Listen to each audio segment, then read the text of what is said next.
Shalom dan selamat pagi. Selamat berjumpa kembali dalam santapan rohani kita dari Gereja Toraja Jemaat Silo Campagaya Klasis Makassar Tengah pada hari ini edisi Sabtu 1 Oktober tahun 2022. Sebelum kita membaca dan merenungkan firman-Nya, mari kita berdoa. Terima kasih Tuhan untuk hari baru, untuk bulan yang baru yang Tuhan anugerahkan. Kami mau mendasari kehidupan kami sepanjang hari ini dalam perenungan firman-Mu. Roh Kudus kiranya memberi kami pengertian, menguasai kami, dan mengajari kami memahami firman-Mu, supaya sungguh kami hayati, kami pahami dan lakukan dalam kehidupan ini. Di dalam nama Tuhan Yesus, firman yang hidup, kami bermohon kepadamu. Amin. Bacaan firman Tuhan pada pagi hari ini terdapat di dalam kitab Yesaya pasal 7 ayat 1 sampai ayat 9. Kitab Yesaya pasal 7 ayat 1 sampai ayat 9. Firman Tuhan demikian. Yesaya dan Raja Ahaz. Dalam zaman Ahaz bin Yotam bin Uzia, Raja Yehuda, maka Rezin Raja Aram dengan Pekah bin Remalia Raja Israel maju ke Yerusalem untuk berperang melawan kota itu, namun mereka tidak dapat mengalahkannya. Lalu diberitahukanlah kepada keluarga Daud, Aram telah berkemah di wilayah Efraim. Maka hati Ahaz dan hati rakyatnya gemetar ketakutan seperti pohon-pohon hutan bergoyang ditiup angin. Berfirmanlah Tuhan kepada Yesaya, baiklah engkau keluar menemui Ahaz, engkau dan Syar-Yasub, anakmu laki-laki ke ujung saluran kolam atas ke jalan raya pada padang tukang penatu. Dan katakanlah kepadanya, teguhkanlah hatimu dan tinggallah tenang. Janganlah takut dan janganlah hatimu kecut karena kedua puntung kayu api yang berasap ini, yaitu kepanasan amarah Rezin dengan Aram dan anak Remalia. Oleh karena Aram dan Efraim dengan anaknya Remalia telah merancang yang jahat atasmu dengan berkata, marilah kita maju menyerang Yehuda dan menakut-nakutinya serta merebutnya, kemudian mengangkat anak Tabel sebagai raja di tengah-tengahnya.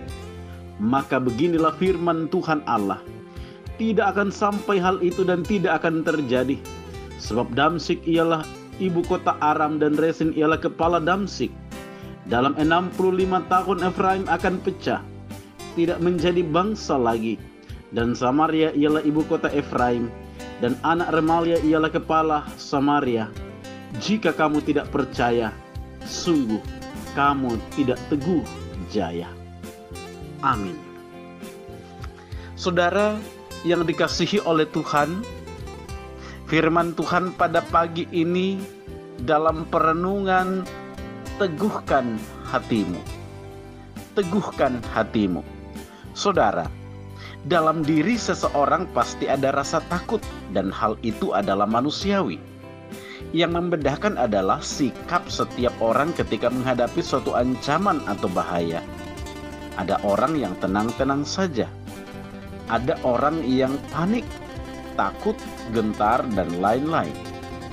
Perlu diingat bahwa ketakutan dan kepanikan yang berlebihan dapat mengakibatkan kelumpuhan dalam berpikir dan bertindak. Bahkan dapat berakibat fatal baik pada diri sendiri maupun bagi orang lain.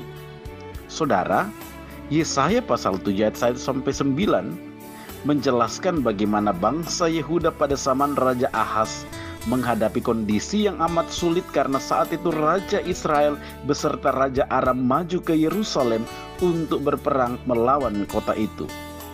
Saat itu kerajaan Yehuda hanya terdiri dari 2 suku, yakni suku Yehuda dan suku Benyamin. Sementara kerajaan Israel terdiri dari 10 suku ditambah dengan sekutunya, yakni bangsa Aram. Diukur dari sisi jumlah, sudah pasti bangsa Yehuda akan kalah. Keadaan inilah yang membuat hati Raja Ahaz dan rakyatnya gemetar ketakutan, seperti pohon yang bergoyang tertiup angin. Saudara, Jika kita berada pada posisi Raja Ahaz atau bangsa Israel, maka sangat mungkin kita akan merasakan hal yang sama, bingung dan panik. Kepada siapa mereka akan meminta pertolongan? Dalam kondisi inilah melalui Yesaya diberitahukan kepada Raja Ahaz bahwa tidak akan sampai hal itu terjadi dalam ayat 7 bacaan kita. Firman-Nya melalui Yesaya mengingatkan kita saat menghadapi masalah yang berat, yakni keteguhan hati, tetap tenang. Jangan takut dan jangan hati kita menjadi kecut. Mari mengadu dan berserulah kepada Tuhan, maka Dia akan menjawab dan akan memberi pertolongan kepada kita. Amin. Mari kita berdoa. Syukur kepadamu Tuhan untuk firman-Mu yang boleh kami dengar. Teguhkan hati kami, iman kami terus terarah kepadamu.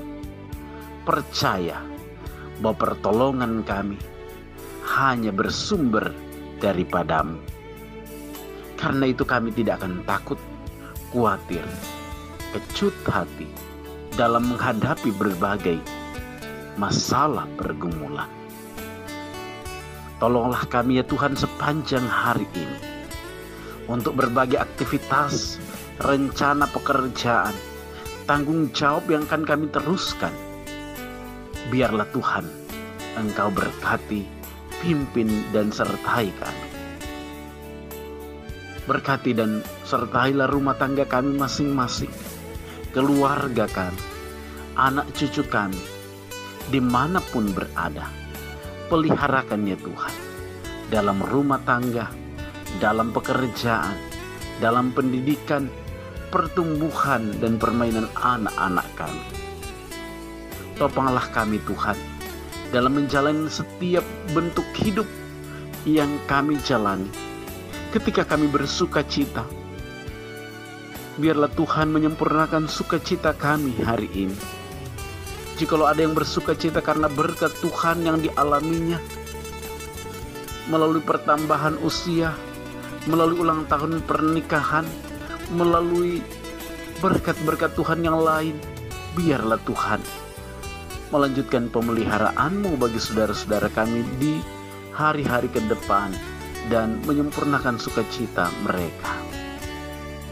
Kalau kami bergumul karena sakit penyakit, karena berbagai beban, biarlah Tuhan Engkau menopang kami. Dan secara khusus saudara-saudara kami yang saat ini bergumul oleh karena sakit penyakit yang dialaminya, baik yang dirawat di rumah sakit, yang sedang berobat jalan, mari Tuhan Engkau berkati setiap pengobatan perawatan yang diterima, supaya di hari-hari ke depan saudara-saudara kami beroleh pemulihan dan kesembuhan. Bapa, ini doa kami di dalam nama Tuhan Yesus, Juru Selamat kami datang bermohon kepadamu. Amin. Saudara-saudara yang dikasihi oleh Tuhan, demikian persekutuan kita pada pagi hari ini. Selamat pagi, salam sehat bagi kita sekalian. Tuhan Yesus memberkati kita. Amin.